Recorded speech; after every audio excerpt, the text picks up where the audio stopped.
कल हमने 40 से 45 क्वेश्चन खत्म किया था और आज हम लोग ऑलमोस्ट 50 क्वेश्चन खत्म करने वाले हैं। यकीन मानिए इस मतलब कि 4 वीडियो या 5 वीडियो के बाद आपके पूरे साइटोलॉजी खत्म करवा डालूंगा और साथ के साथ कम से कम 300 से प्लस क्वेश्चन जो जिसमें आपके प्रीवियस ईयर भी है, एक्सपेक्टेड क्वेश्चन भी हो जाएंगे। इसमें मैंने पूरा कंसेप्ट फिगर के साथ पूरी चीज़ आपको मैं करवा दूंगा। तो ठीक है, आपका सपोर्ट कम है मुझे पता है, कोई बात नहीं। देखिए कोशिका, आपने देखा होगा कि कोई भी घर को बनते हुए, तो आप जब घर को बनते हुए देखा था आपने, तो आपने क्या देखा था कि ये जो घर का निर्माण हुआ है कई सारे ईंटों से जुड़ करके निर्माण हुई है। लेकिन अगर हम इस घर की अगर सबसे छोटी सी यूनिट की अगर बात करें, एक बेसिक यूनिट की बात करें, तो वो क्या थी? तो ये एक छोटी सी ब्रिक थी, यानी कि ईंट थी। तो हमने क्या क्या किया, इस ईंट को स्टडी करने की कोशिश की जब, तो मैंने देखा इस ईंट के अंदर भी बहुत सारे इस ईंट के पार्ट हैं। उसी प्रकार हमारी जो बॉडी है, ठीक है भाई, हमारी जो बॉडी थी मतलब है, तो हमने अपनी बॉडी में देखा कि हमारी जो बॉडी का जो निर्माण हुआ है एक कोशिका से, मतलब एक कोशिका नहीं, मिलियनों ट्रिलियन बिलियन कोशिका जब मिली तो हमारी बॉडी का निर्माण हुआ। ठीक है, यानी कि इस प्रकार से कई सारी सेल मिलियनों में जब मिली तो हमारी क्या हुई? बॉडी का निर्माण हुआ, एक ह्यूमन बींग्स का निर्माण हुआ, एक एनिमल का निर्माण हुआ, एक प्लांट का निर्माण हुआ। तो हमने क्या किया, उस कोशिका को पढ़ने की कोशिश की। ठीक है, तो जब मैंने इस कोशिका को उठाया तो हमने देखा इस कोशिका के अंदर भी, इस कोशिका के कई सारे पार्ट थे। जैसे कि कल हमने उसके एक पार्ट को देखा न्यूक्लियस, दूसरे पार्ट को देखा क्रोमोसोम, और आज हम लोग फिर से डीएनए एंड आरएनए को देखेंगे, साथ के साथ माइटोकॉन्ड्रिया को भी देखेंगे। इसके और भी बहुत सारे पार्ट होते हैं। तो हमने सबसे पहले सेल को इसलिए पढ़ना स्टार्ट किया था। अब ये जो लिविंग ऑर्गेनिज्म है, यानी कि जितने भी सजीव जीव है, चाहे वो प्लांट, देखिए प्लांट भी क्या आपके लिविंग ऑर्गेनिज्म में ही आएंगे। इसलिए प्लांट भी किससे मिलकर के बने हुए हैं? सेल से ही मिलकर के बने हुए हैं। और हम लोग भी जो लिविंग ऑर्गेनिज्म है, हमारी भी जो बॉडी की फॉर्मेशन हुई कैसे हुई? तो कई सारे सेल मिलकर के हुए। तो अब हम जो आपके प्लांट के जो सेल हैं और जो एनिमल के सेल है, यही पूरे सेल को हम लोग पढ़ने की कोशिश करेंगे।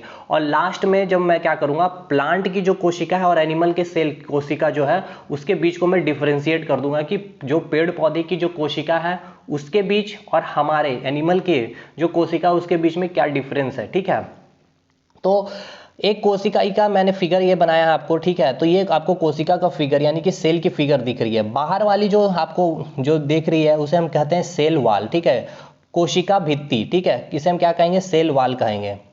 और इसके अंदर जो आपको एक और आपको मेम्ब्रेन दिखाई पड़ रहा है उसे हम कहते हैं सेल मेम्ब्रेन, यानी कि कोशिका झिल्ली। बिल्कुल परेशान मत होइए इस फिगर को लेकर, बहुत अच्छे से फिगर को मैं जब लास्ट खत्म करूंगा तो भी आपको करवाऊंगा। उसके अंदर हमने देखा था एक न्यूक्लियस प्रेजेंट है, यानी कि जिसे हमने हिंदी में क्या कहा था? केंद्रक कहा था। ठीक है, केंद्रक कहा था। और न्यूक्लियस को कवर करता हुआ एक झिल्ली था जिसे हमने क्या कहा? न्यूक्लियर मेम्ब्रेन कहा था, या फिर न्यूक्लियस मेम्ब्रेन यानी कि केंद्रिका झिल्ली, केंद्रक झिल्ली कहा था। इस न्यूक्लियस के अंदर हमने लिक्विड पार्ट देखा था और इस लिक्विड पार्ट को हमने क्या नाम दिया था? न्यूक्लियोप्लाज्म या फिर केंद्रक द्रव भी नाम दिया था। ठीक है, इसी न्यूक्लियोप्लाज्म के अंदर क्या था? न्यूक्लिक एसिड प्रेजेंट था। और ये न्यूक्लिक एसिड किस फॉर्म में थे? डीएनए एंड आरएनए के फॉर्म में प्रेजेंट थे। इसी डीएनए एंड आरएनए को हम लोग आज पढ़ेंगे। और इसके अंदर थ्रेड लाइक स्ट्रक्चर भी मैंने आपको दिखाया था, आप जैसे देख रहे होंगे इस प्रकार से बने हुए, जिसे हमने क्या नाम दिया था? क्रोमेटिन नाम दिया था। ये क्रोमेटिन क्या करते हैं? क्रोमोसोम का निर्माण करते हैं। ठीक है, और क्रोमोसोम के ऊपर ही क्या होता है? जीन लगे होते हैं। मेनली मैंने क्या बताया था? डीएनए क्या होता है? जो पेरेंट्स हैं, यानी कि जो मदर और फादर जो हैं, उसके जो जेनेटिक कैरेक्टर हैं, जो आनुवांशिक लक्षण जो होते हैं, न्यूबॉर्न बेबी के अंदर भी सेम एज इट इज कई सारे लक्षण जाते हैं। तो जो ये जेनेटिक मटेरियल जो गया, ठीक है, पेरेंट्स से बच्चे के अंदर, वो क्या गया? डीएनए ही आपका जाता है। लेकिन ये डीएनए को ले जाने का काम कौन करता है? तो जीन करता है। और जो बच्चा जो जन्म हुआ वो लड़का है या फिर लड़की है, ये डिसाइड कैसे होता है? क्रोमोसोम से डिसाइड होता है। ये कल मैंने बताया था। उसी प्रकार एक छोटी गोल संरचना आपको देखने को मिला था न्यूक्लियस के अंदर, जिसको हमने क्या कहा था? केंद्रिका, यानी कि न्यूक्लियोलस कहते हैं। ठीक है, ये मेनली इसका काम क्या होता है कि आरएनए, ठीक है, जो अभी मैंने कहा आरएनए और जो इसके अंदर प्रोटीन प्रेजेंट है उसको क्या करते हैं? प्रोटीन को संश्लेषण यानी कि सिंथेसिस करने का काम करता है। और जब सबसे पहले जब कोशिका का विभाजन होता है, एक कोशिका से दूसरी कोशिका का निर्माण होती है, तो सबसे पहले जो डिवीजन होता है न्यूक्लियोलस के अंदर ही डिवीजन होता है। ठीक है मेरे भाई। अब हमने क्या कहा था, ये आपका न्यूक्लियस है, तो ये न्यूक्लियर मेम्ब्रेन जो आपको दिख रहा है और ये जो आपका सेल मेम्ब्रेन जो दिख रहा है, इसके बीच में कुछ लिक्विड पार्ट होता है जिसे हम क्या नाम देते हैं, साइटोप्लाज्म कहते हैं। ठीक है, कोशिका द्रव्य, साइटोप्लाज्म कोशिका द्रव्य। साइटो मतलब क्या हो गया, साइटो से हो गया कोशिका, और प्लाज्म से मतलब क्या होता है, द्रव यानी कि लिक्विड पार्ट, तो साइटोप्लाज्म हम इसे कहते हैं। ठीक है, तो साइटोप्लाज्म का भी मेरा काम था, इसलिए मैंने साइटोप्लाज्म को केवल बताने के लिए इतना टाइम आपसे लिया मैंने। ठीक है मेरे भाई, तो आज की क्लास हम लोग स्टार्ट करते हैं। साइटोप्लाज्म समझ में आ गया क्या है, साइटोप्लाज्म एक लिक्विड पार्ट है, इसमें भी क्या वाटर प्रेजेंट होगा, प्रोटीन कुछ प्रेजेंट होंगे, कुछ मिनरल्स प्रेजेंट होंगे। और ये कहाँ किसके किसके बीच में प्रेजेंट है, तो सेल मेम्ब्रेन के बीच प्रेजेंट है, सेल मेम्ब्रेन और न्यूक्लियर मेम्ब्रेन। ठीक है, न्यूक्लियस के बीच में प्रेजेंट है, और न्यूक्लियस के अंदर जो लिक्विड पार्ट है उसे हम क्या नाम देते हैं, न्यूक्लियोप्लाज्म कहते हैं, उसे हम क्या कहते हैं, न्यूक्लियोप्लाज्म कहते हैं। ठीक है, तो सबसे पहले आपका जो सवाल पूछा गया था कि डीएनए में जो होता है, ये बहुत अच्छा सवाल है, थोड़ा सा टिपिकल भी आप कह सकते हो, बीपीएससी जेपीएससी हो, आपका एसएससी सीजीएल है, ऐसे एग्जामिनेशन में पूछने के काफ़ी चांसेस है, ग्रुप डी में ऐसे चांसेस काफ़ी है पूछने के। तो डीएनए में होता है, इसलिए मैंने जो कोर्स को डिज़ाइन किया है पूरे एग्जाम को कवर करेगी, चाहे पीसीएस का हो चाहे ग्रुप डी का हो। डीएनए में क्या प्रेजेंट होता है पूछा गया है, कौन सी एसिड प्रेजेंट होती है, क्या अमीनो एसिड प्रेजेंट होती है, क्या न्यूक्लियोटाइड प्रेजेंट होती है, क्या पेप्टाइड प्रेजेंट होती है, या इनमें से सभी। तो हम पूरा डीएनए को ही आज इसका डीएनए करेंगे। तो सबसे पहले आपका सवाल तो एक पूछ लिया जाता है डीएनए से कि इसका फुल फॉर्म बताइए मेरे भाई। ठीक है, डीएनए का फुल फॉर्म क्या होता है, डीएनए का फुल फॉर्म होता है डीऑक्सी राइबोज न्यूक्लिक एसिड। कई जगह आपको ऐसे भी मिलेगा देखने को डाईऑक्सी राइबोज न्यूक्लिक एसिड, तो या फिर बहुत लोग प्रोनाउंसिएशन भी करेंगे डाईऑक्सी या फिर डीऑक्सी राइबोज न्यूक्लिक एसिड। पहली चीज तो ये, ठीक है, एसिड को अम्ल हिंदी में कहेंगे, बाकी ये सारा का सारा टर्म इंग्लिश और हिंदी एक है। डीएनए जो होता है आपके, जो डीएनए का अगर हम स्ट्रक्चर को अगर देखने की कोशिश करें तो डीएनए का स्ट्रक्चर आपको ऐसे देखने को मिलेगा। ठीक है, इस प्रकार से ये स्ट्रक्चर को हम क्या नाम देते हैं, डबल हेलिक्स स्ट्रक्चर, क्योंकि दो तरह के हेलिक्स, एक तो ये हेलिक्स आपका बना हुआ है और इस प्रकार से आपका एक और हेलिक्स, यानी कि ये जो स्ट्रक्चर है इसको क्या नाम दिए, डबल हेलिक्स स्ट्रक्चर नाम दिए। ठीक है, और ये जो मॉडल दिया था किसने दिया था, साइंटिस्ट का नाम से भी आपसे पूछ लिया जाता है, तो DNA model given by Watson and Crick. ठीक है, यहाँ मैंने लिखा है, अभी बिल्कुल परेशान नहीं होता, ये जो मॉडल दिए थे डीएनए का, किस साइंटिस्ट ने दिया था, वाटसन एंड क्रिक ने दिया था। और यही अगर आपसे पूछ लिया जाएगा कि डीएनए और आरएनए, अभी आरएनए भी मैं बताऊंगा, डीएनए और आरएनए का साइंटिस्ट नाम एक ही है इसलिए मैंने एक जगह लिख दिया। डीएनए एंड आरएनए की खोज किसने की थी, तो फ्रेडरिक एंड मिस्चर ने किया था। ठीक है, प्रोनाउंसिएशन देख लीजिएगा, डीएनए एंड आरएनए की खोज किसने की थी, तो फ्रेडरिक एंड मिस्चर ने किया था। डीएनए जो होता है कैसी स्ट्रक्चर होती है, तो डबल हेलिक्स स्ट्रक्चर होती है, इसलिए इसे हम क्या कहते हैं, डबल हेलिक्स स्ट्रक्चर कहते हैं, मतलब दो हेलिक्स होते हैं इसलिए हम इसे क्या कहते हैं, डबल हेलिक्स स्ट्रक्चर कहते हैं। अब ये डीएनए कहाँ प्रेजेंट होता था, मैंने अभी फिगर में कल ही आपको बताया था कि न्यूक्लियस है, और न्यूक्लियस के अंदर क्या होता है, न्यूक्लियोप्लाज्म प्रेजेंट होता है, और न्यूक्लियोप्लाज्म में क्या होता है, न्यूक्लिक एसिड प्रेजेंट होते हैं, और न्यूक्लिक एसिड किसके फॉर्म में होते हैं, डीएनए एंड आरएनए, यानी कि न्यूक्लियस के अंदर क्या प्रेजेंट होता है, आपका डीएनए प्रेजेंट होता है। ठीक है मेरे भाई, तो यही मैंने यहाँ पे लिखा है कि डीएनए जो होता है आपका, डीएनए जो होता है न्यूक्लियस में प्रेजेंट होता है, लेकिन आपसे एग्जाम में क्या पूछेगा कि न्यूक्लियस के अलावे डीएनए और कहां प्रेजेंट होता है, तो माइटोकॉन्ड्रिया में प्रेजेंट होता है। माइटोकॉन्ड्रिया क्या है, यह भी सेल का एक पार्ट है, यानी कि जो छोटी सी एक कोशिका हमने लिए थे उस कोशिका के अंदर एक छोटी सी माइटोकॉन्ड्रिया भी प्रेजेंट होती है, जिसे हम सेल का ऑर्गेनिल कहते हैं या फिर कोशिकांग कहते हैं। तो इस माइटोकॉन्ड्रिया के अंदर भी क्या होता है, डीएनए प्रेजेंट होता है, यानी माइटोकॉन्ड्रिया का खुद का एक डीएनए होता है। तो एनिमल सेल में अगर पूछ लेगा जाएगा, यानी कि जंतु कोशिका में किसके अंदर डीएनए प्रेजेंट होता है, न्यूक्लियस के अलावे, न्यूक्लियस में तो प्रेजेंट होगा ही, साथ के साथ माइटोकॉन्ड्रिया में भी प्रेजेंट होता है। लेकिन अगर आपसे पूछ लिया जाए कि प्लांट के बारे में, कि प्लांट में किस प्लांट सेल के किस प्लांट सेल में कहां प्रेजेंट होता है ये माइटोकॉन्ड्रिया में, माइटोकॉन्ड्रिया न्यूक्लियस के अलावे, तो आपको क्या नाम देना होगा, क्लोरोप्लास्ट। ठीक है मेरे भाई, कंफ्यूज नहीं, मैं बता रहा हूं। देखिए डीएनए कहाँ प्रेजेंट होता है, मैंने बताया न्यूक्लियस में, लेकिन न्यूक्लियस के अलावे भी ये दो जगह और आपको मिलते हैं, और यही आपके सवाल भी बनते हैं। एक तो आपके माइटोकॉन्ड्रिया में प्रेजेंट होता है, एनिमल सेल में होता है माइटोकॉन्ड्रिया, और ये प्लांट सेल में भी प्रेजेंट होता है। ठीक है, माइटोकॉन्ड्रिया तो मैं अभी आपको बताऊंगा माइटोकॉन्ड्रिया के बारे में। तो एक तो डीएनए कहाँ प्रेजेंट होगा, न्यूक्लियस में, और एक कहाँ प्रेजेंट होता है, माइटोकॉन्ड्रिया में, और एक कहाँ प्रेजेंट होता है, क्लोरोप्लास्ट में। ये क्लोरोप्लास्ट केवल प्लांट में ही पाया जाता है, याद रखिएगा, ये एनिमल जंतु में नहीं मिलेगा आपको, एनिमल में आपको नहीं मिलेगा। तो एक चीज आपका क्लियर हो गया। तो मैं आपको फिगर में भी दिखा दूं, आपको और भी क्लियर हो जाएगा कि डीएनए आपका कहाँ, एक तो न्यूक्लियस में आपको देखने को मिला, अंदर में डीएनए प्रेजेंट है, लेकिन माइटोकॉन्ड्रिया एक पार्ट है, कोशिकांग है किसका, सेल का, ठीक है। ये माइटोकॉन्ड्रिया के अंदर भी आपको डीएनए प्रेजेंट होता है, यही मैं बताने की कोशिश की है। और एक आपको जो था क्लोरोप्लास्ट में प्रेजेंट होता है, जो केवल प्लांट सेल में होता है, ठीक है, प्लांट यानी कि पादप कोशिका के अंदर प्रेजेंट होता है, एनिमल में नहीं होता वो। तो आपसे पूछ लिया जाएगा कि डीएनए कहाँ कहाँ प्रेजेंट होता है, न्यूक्लियस के अलावा तो माइटोकॉन्ड्रिया में और क्लोरोप्लास्ट में।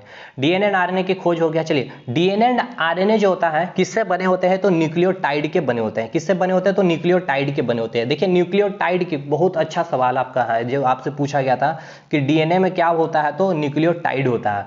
तो ये जो न्यूक्लियोटाइड के जो बने होते हैं, न्यूक्लियोटाइड क्या होता है, कॉम्बिनेशन ऑफ 3 पार्ट्स होते हैं। एक तो आपका हो जाएगा क्या, शुगर, ठीक है, सेकंड पार्ट हो जाता है आपका बेस यानी कि क्षार, और एक होता है आपका फॉस्फोरिक एसिड। लेकिन ये पूछा जाता है एग्जाम में आपसे कि कौन सा शुगर और कौन सा बेस, तो याद रखिएगा आपसे पूछा जाएगा कौन सा बेस, तो नाइट्रोजीनियस बेस प्रेजेंट होता है डीएनए एंड आरएनए में, ठीक है, नाइट्रोजीनियस बेस प्रेजेंट होता है। और कौन सा शुगर प्रेजेंट होता है वो अभी मैं आपको बताऊंगा। अब ये नाइट्रोजीनियस बेस जो हो गया, चलिए मैं शुगर भी बता दूं पहले। जो डीएनए एंड आरएनए का जब आपने फुल फॉर्म देखा तो क्या देखा, डीऑक्सी राइबोज न्यूक्लिक एसिड, यानी कि कौन सा शुगर प्रेजेंट होता है, तो राइबोज शुगर प्रेजेंट होता है। लेकिन ये राइबोज शुगर कितने होते हैं, तो 2 राइबोज शुगर डीएनए में प्रेजेंट होता है, क्योंकि इसकी फुल फॉर्म ही आपने देखा डाईऑक्सी या फिर डीऑक्सी, तो 2 राइबोज शुगर प्रेजेंट होता है। अगर ऑप्शन में राइबोज शुगर ना प्रेजेंट रहा तो आपको मिलेगा पेंटोज शुगर। पेंटोज शुगर यानी कि 5 कार्बन वाली चेन को हम क्या करते हैं, शुगर, पेंटोज शुगर कहते हैं, ठीक है, क्या कहते हैं, पेंटोज शुगर। तो पेंटोज शुगर डीएनए में कितना होगा, तो 2 होगा। राइबोज शुगर डीएनए में कितना होगा, तो 2 होगा।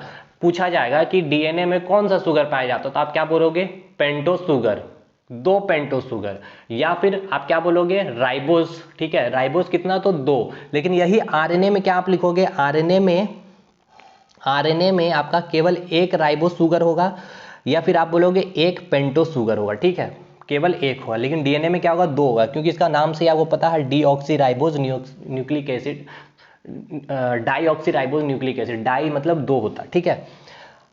आगे अब हम देखते हैं नाइट्रोजीनियस बेस, कौन सा बेस, अब आपसे पूछा जाएगा कि डीएनए में जो बेस होता है वो कौन सा बेस होता है, ठीक है, या फिर न्यूक्लिक एसिड के अंदर में जो कौन सा बेस प्रेजेंट होता है, तो किसका बेस प्रेजेंट होता है, तो नाइट्रोजन का बेस प्रेजेंट होता है। ऐसे भी पूछा गया था आपके सीडीएस में।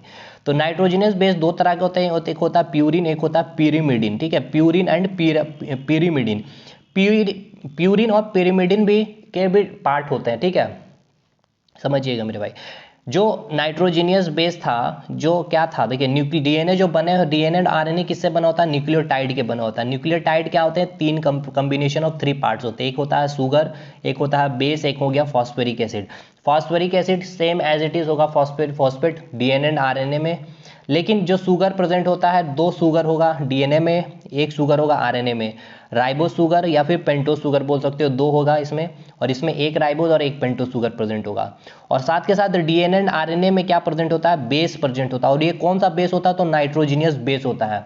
और नाइट्रोजीनियस बेस को भी हम फर्दर डिवीजन करते हैं 2 पार्ट में, और यहाँ से भी आपके सवाल पूछते जाते हैं प्यूरिन एंड pyrimidine। तो कौन कौन से नाइट्रोजीनियस बेस डीएनए में प्रेजेंट होते हैं, कौन कौन से नाइट्रोजीनियस बेस आरएनए में प्रेजेंट होते हैं, ऐसे पूछा जाता है आपसे सवाल। तो आपको पहले ये पता होना चाहिए कि प्यूरिन में क्या क्या आता है। प्यूरिन में 2 आता है, आपको याद रखना है ऐसे, एजी, जैसे हस्बैंड को बोलते हैं ना वाइफ की एजी, ठीक है, जिनके शादी हुए हैं वो समझ सकते हैं एजी।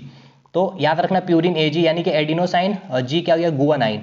और pyrimidine में क्या हो गया, कट, याद रखना, कट मार्क मार देना भाई। तो कट से क्या हो गया, साइटोसिन, यूरासिल, और टी हो गया थाइमिन, ठीक है। अब हम देखते हैं कि ये जो नाइट्रोजीनियस बेस, ये आपका क्या है, नाइट्रोजीनियस बेस है, एडिनोसाइन हो गया नाइट्रोजीनियस बेस, जी हो गया, गुआनाइन हो गया, ये भी क्या हो गया, नाइट्रोजीनियस बेस हो गया। लेकिन ये कौन सा नाइट्रोजीनियस बेस है, तो प्यूरिन नाइट्रोजीनियस बेस है। उसी प्रकार साइटोसिन, यूरासिल और थाइमिन, ये भी क्या है, नाइट्रोजीनियस बेस है। ये किस कौन सी नाइट्रोजीनियस बेस है, तो pyrimidine। लेकिन अब देखना हमें कि डीएनए और आरएनए में कौन सा नाइट्रोजीनियस बेस प्रेजेंट होता है।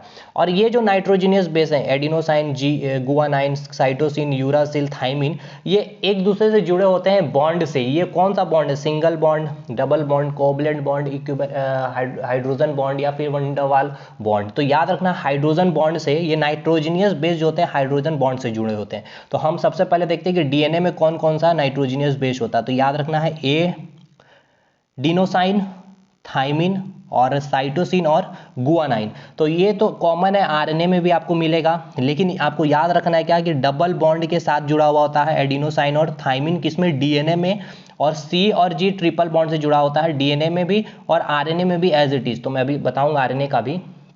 तो सबसे पहले ये याद रखना आपको, ए और टी के बीच में कैसा बॉन्ड होता है, तो डबल बॉन्ड होता है, सॉरी हाइड्रोजन बॉन्ड होता है, तो डबल हाइड्रोजन बॉन्ड होता है एडिनोसाइन और थाइमिन में, कहाँ पे, डीएनए में। और सी और जी के बीच ट्रिपल हाइड्रोजन बॉन्ड होता है सी एंड जी के बीच में, किसके, सी एंड जी के बीच में, कंफ्यूज नहीं होगा।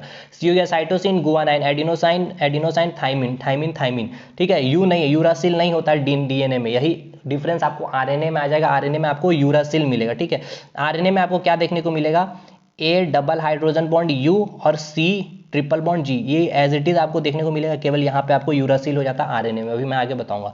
डीएनए क्या होता है, डीएनए एक जेनेटिक मटेरियल, एक जेनेटिक अनुवांशिक चीज है, पदार्थ है, जो क्या होता है आपका ट्रांसफर होता है एक जनरेशन से अनदर जनरेशन से, मतलब कि जो पेरेंट्स से न्यू बॉर्न बेबी में क्या ट्रांसफर होता है, तो आपका डीएनए ही ट्रांसफर होता है। इसलिए डीएनए टेस्ट किया जाता है, जो आपके माता पिता के लक्षण है वो लक्षण उसके अंदर जाएंगे, गोरे काले हैं, पतले दुबले मोटे लंबे चौड़े जैसे भी है वैसे कि लक्षण उनके अंदर जाते हैं बच्चे में। तो यही डीएनए ही के कारण ही, यही एक अनुवांशिक पदार्थ है जो जाता है। और ये डीएनए को लेकर के जाता कौन है, तो जीन लेकर के जाता है। ये जीन कहाँ प्रेजेंट होता है, तो क्रोमोसोम के ऊपर प्रेजेंट होता है। ये क्रोमोसोम का काम क्या है, डिसाइड करता है कि न्यू बॉर्न बेबी क्या है, फीमेल है या फिर मेल है, ठीक है, क्लियर। अब दूसरी बात ये है क्या, यही लिखा हुआ यहाँ पे, डीएनए में जो क्या कौन सी प्रोटीन प्रेजेंट होती है ये भी पूछा जाता है। तो डीएनए में हिस्टोन प्रोटीन प्रेजेंट होते हैं। बहुत लंबा वीडियो हो गया मेरे भाई। नेक्स्ट, अब इसका डबल हेलिक्स स्ट्रक्चर मैंने वही बताया है कि कौन कौन सा नाइट्रोजिनियस बेस है, जो भी मैंने बताया। लेकिन ये डबल हेलिक्स स्ट्रक्चर के बीच का डायमीटर पूछा गया था, एक बार सीजीएल में भी पूछ लिया गया था और एनडीए सीडीएस यूपीएससी में तो बहुत बार पूछा गया हुआ। तो इसके बीच का जो डायमीटर जो होता है, हेलिक्स डायमीटर हो सकता है ग्रुप डी के लिए पूछ लिया जाए। 20 एंगस्ट्रॉम आपको याद रखना, 20 एंगस्ट्रॉम याद रखना आपको, इसका डायमीटर होता है। डीएनए फिंगरप्रिंट जो हुआ था, आपको पता होगा, डीएनए फिंगरप्रिंट टेस्ट होता है, चेक किया जाता है जब भी कोई भी तरह की क्राइम हो गया या कुछ भी होता है, तो डीएनए फिंगरप्रिंट मिलाया जाता है कि क्या वो अपराधी से मैच कर रहा है या नहीं। तो यही डीएनए हम लोग डीएनए फिंगरप्रिंट करते हैं।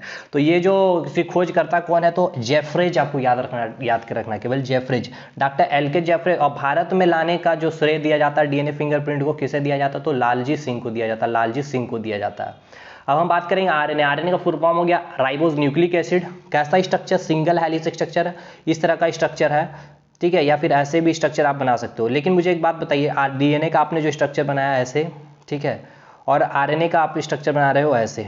अब एक बात बताइए, अगर मैं आपको स्टेबिलिटी के बारे में बताना चाहता हूँ कि डीएनए और आरएनए, ठीक है, इसमें डीएनए और आरएनए में कौन ज़्यादा स्टेबल होगा। अगर हवा चलती है तो किसकी ज़्यादा चांसेस है तुरंत गिर जाने की, तो इसकी चांसेस ज़्यादा है। इसका मतलब क्या होता है, क्योंकि डबल हेलिक्स स्ट्रक्चर होने के कारण थोड़ी सी स्टेबिलिटी इसकी ज़्यादा होती है। तो DNA is more stable then RNA, पूछा गया सवाल है आपका, ठीक है। तो सिंगल हेलिक्स स्ट्रक्चर होता है, राइबोज न्यूक्लिक एसिड हो गया।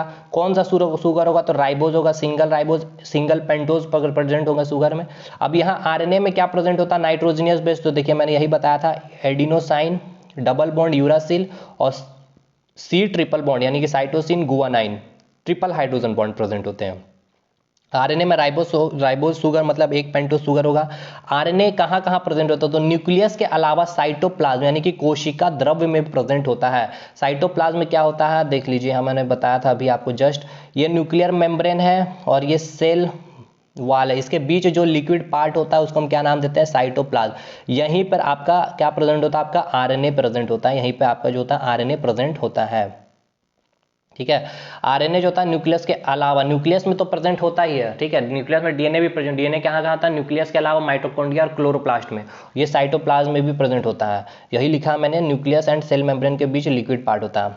आरएनए का काम क्या होता है, आरएनए का मेनली काम क्या होता है, प्रोटीन का संश्लेषण करना, यानी कि प्रोटीन को बनाने का काम कौन करती है, तो आरएनए, मेनली काम आरएनए का बस यही है। तो याद रखिएगा, डीएनए क्या है कि जेनेटिक मटेरियल है जो जेनेटिक लक्षण को, जेनेटिक कैरेक्टर को लेके जाता है one generation to another generation. लेकिन आरएनए का काम क्या है, प्रोटीन का संश्लेषण करना, प्रोटीन को सिंथेसिस करना।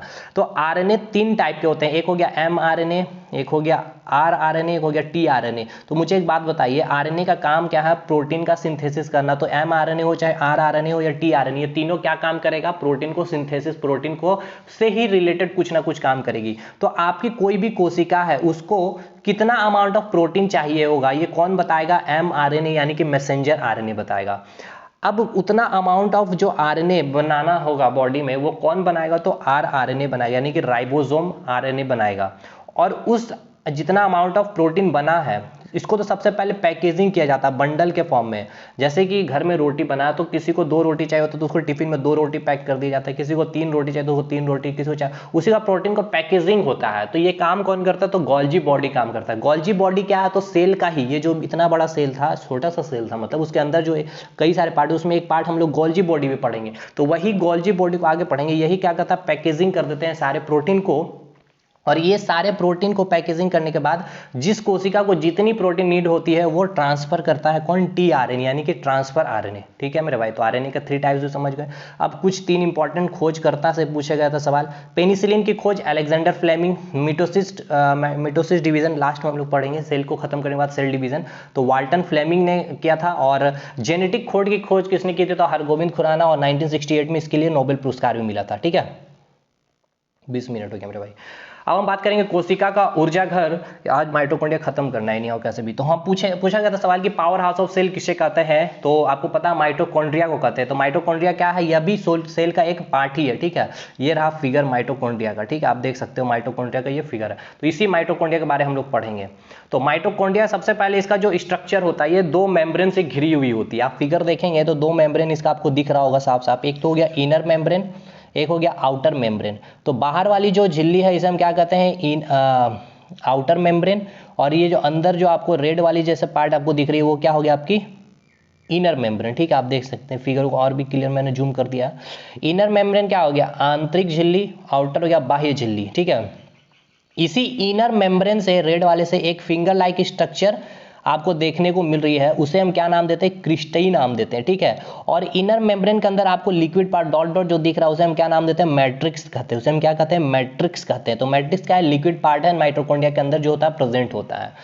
और इसी जो फिंगर लाइक स्ट्रक्चर जो आप देख रहे हो क्रिस्टई, इसमें क्या होता है, इस तरह से कुछ कांटे नुमा निकले होते हैं जिसे हम क्या नाम देते हैं, ऑक्सिसोम। तो ये सब सवाल आपसे पूछा जाता है जब अच्छे एग्जामिनेशन यूपीएससी का पेपर बैठोगे, सीडीएस में, एनडीए में, है ना। तो ग्रुप डी को एग्जामिनेशन, ग्रुप डी को भाई ऐसा ही चाहिए, पूरा साइंटिस्ट चाहिए साइंस में। तो ये सारी चीज़ें आपको लिए मैंने इसलिए लिख दिया बना करके। तो ये पूरा फिगर मैंने बता दिया। अब ये माइटोकॉन्ड्रिया कहाँ का प्रेजेंट होता है, कौन कौन से सेल में प्रेजेंट होगा, तो किसके किसके सेल में, सॉरी, तो प्लांट के सेल में भी प्रेजेंट होता है और एनिमल के सेल में भी प्रेजेंट होता है। ठीक है, लास्ट में बिल्कुल डिफ्रेंशिएट मैं कर दूंगा कि एनिमल में और आपके जो है क्या बोलते हैं प्लांट में किसके सेल में प्रेजेंट होगा आपका कौन सा सेल ऑर्गेनिल। ठीक है, मैं लास्ट में, तो ये दोनों में पाया जाएगा, प्लांट में भी और एनिमल में भी। नेक्स्ट, माइटोकॉन्ड्रिया में जो होता है एक प्रकार का द्रव पाया जाता है जिसे हम क्या कहते हैं, मैट्रिक्स कहते हैं। मैंने अभी बता दिया था कि एक लिक्विड पाया जाता है जिसे हम क्या नाम देते हैं, मैट्रिक्स कहते हैं। इनर मेम्ब्रेन से मैंने बताया था कि इनर मेम्ब्रेन से, देखिए इनर मेम्ब्रेन जो है आपका, ये जो अंदर से रेड वाला जो पार्ट बना, इनर मेम्ब्रेन से ही एक फिंगर लाइक स्ट्रक्चर, अंगुली जैसी संरचना निकली होती है जिसे हम क्या नाम देते हैं, क्रिस्टई कहते हैं। और क्रिस्टई पर छोटे छोटे कण इस तरह से कांटेदार बना हो उसे हम क्या नाम देते हैं, ऑक्सिसोम कहते हैं। ठीक है, ये फिगर के बारे में मैंने लिख दिया। मैट्रिक्स के अंदर जो लिक्विड पार्ट मैंने अभी आपको बताया था, ठीक है, इसके अंदर ही एक साइकिल होती है। ठीक है, क्रेब साइकिल, एक चक्र होती है, क्रेब चक्र होती है जिसमें 30 एटीपी ऊर्जा का निर्माण होता है।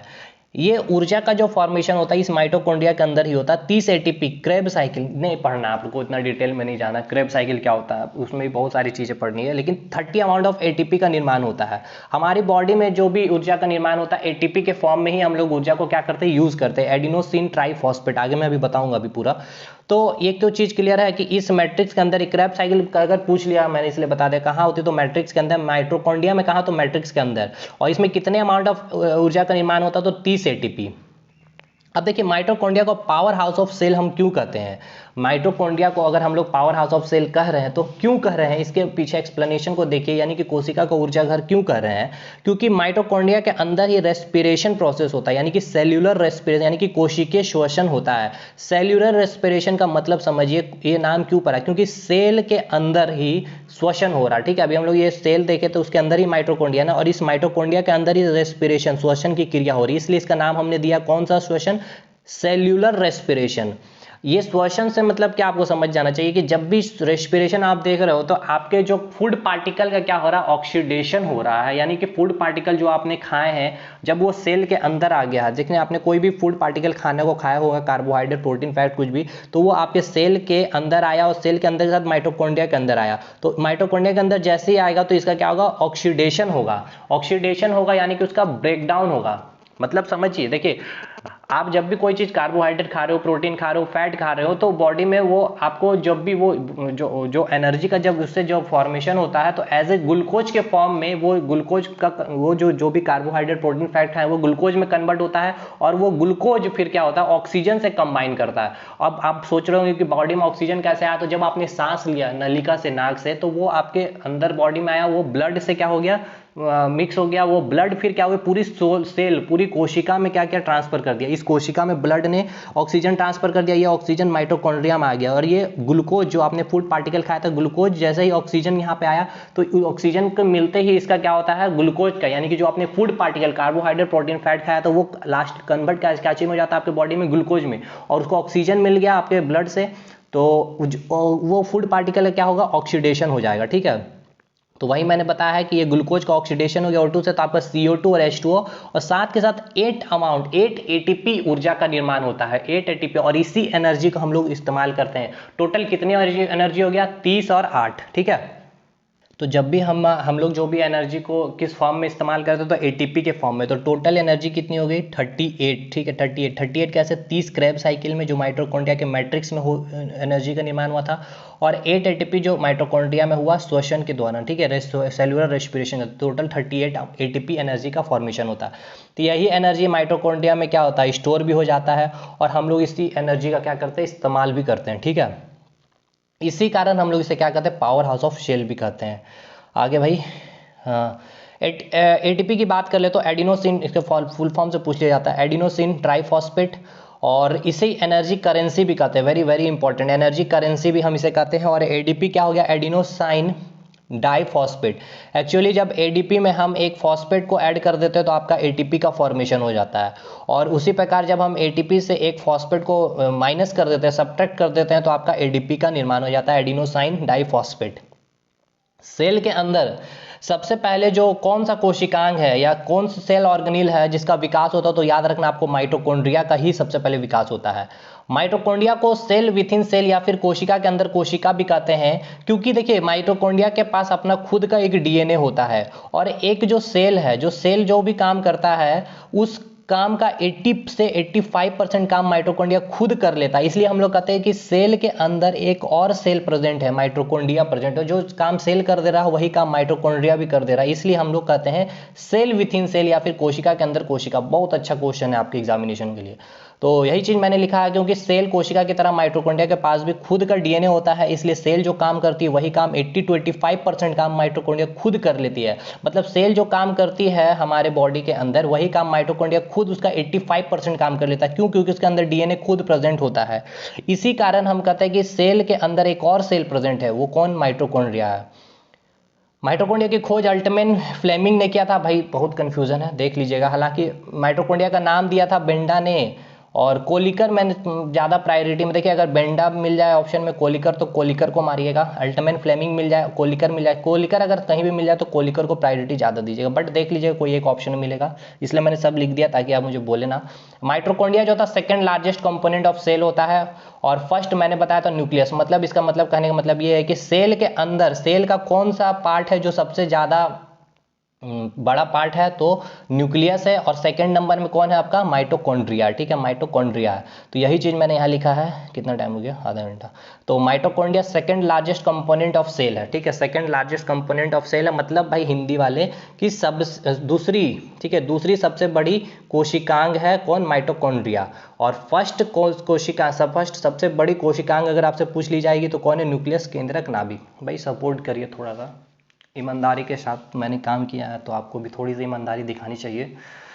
तो ऑलमोस्ट 50+ मैंने कंप्लीट कराया है, थ्योरेटिकल, फैक्ट, कंसेप्ट सारा कुछ के साथ, प्रीवियस ईयर हो चाहे एक्सपेक्टेड हो, तो सपोर्ट कीजिएगा।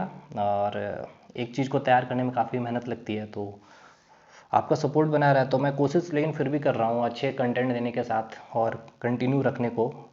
क्योंकि आपका साथ जरूरी है। कोई भी एग्जामिनेशन में आपका होगा तो आपके सेल टॉपिक से मैं गारंटी लेता हूँ कि आपके क्वेश्चन नहीं छूटेंगे। जब लास्ट 4 से 5 वीडियो जब हो जाएंगे कोशिका के, और उसके बाद जब मैं एक कंप्लीट और फिर सोचूंगा बनाने का, उसमें 1 घंटे का पूरा रिवाइज करके कोशिका वो जितने अभी तक पढ़ेंगे, और वो काफ़ी ज़्यादा और डिटेल करके मैं पढ़ूँ, क्योंकि अभी एक बार जब इतना पढ़ लेने के बाद वो आपको वीडियो में और भी आप बहुत खूबसूरती देखने को मिलेगी। तो चलिए, सपोर्ट बनाए मिलेगा। मिलते हैं नेक्स्ट वीडियो में, तब तक के लिए धन्यवाद।